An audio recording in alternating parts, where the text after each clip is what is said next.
आगाह कयो आहे त सिंध जे इलाइक़े थर में सयाहत खे हथी वठाइण जे लाइ सिंध सरकार ऐं मोटर्स एसोसिएशन पारां मुनक़िद कयल थर फ्लड रिलीफ रैली पुॼाणी ते पहुती। इनाम विराइण वारी तक़रीब हिन वक़्तु जारी आहे। ए कैटेगरी में साहिबज़ादा सुल्तान 1 कलाक 15 मिनट ऐं 21 सेकंडनि में फ़ासिलो तय करे पहिरीं पोज़ीशन माणे वरिती, जॾहिं त वुमेन कैटेगरी में माहम शिराज़ 1 कलाक 24 मिनटनि ऐं 28 सेकंडनि में फ़ासिलो तय कयो ऐं पहिरीं पोज़ीशन माणी।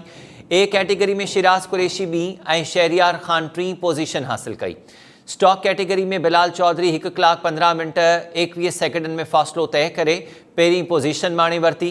स्टॉक कैटेगरी में अकील अहमद 2 ऐं नवाज़ दस्ती 3 पोज़ीशन माणी आहे।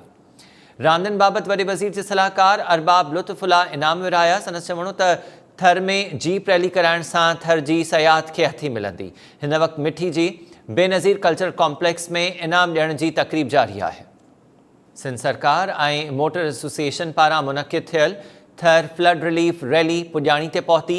इनाम विराइण जी इन वक़्तु तक़रीब थी रही आहे। ए कैटेगरी में साहिबज़ादा सुल्तान 1 कलाक 15 मिनट 21 सेकंडनि में फ़ासिलो तय करे पहिरीं पोज़ीशन माणी, जॾहिं त वुमेन कैटेगरी में माहम शिराज़ 1 कलाक 24 मिनट 28 सेकंडनि में फ़ासिलो तय करे पहिरीं पोज़ीशन माणी वरिती।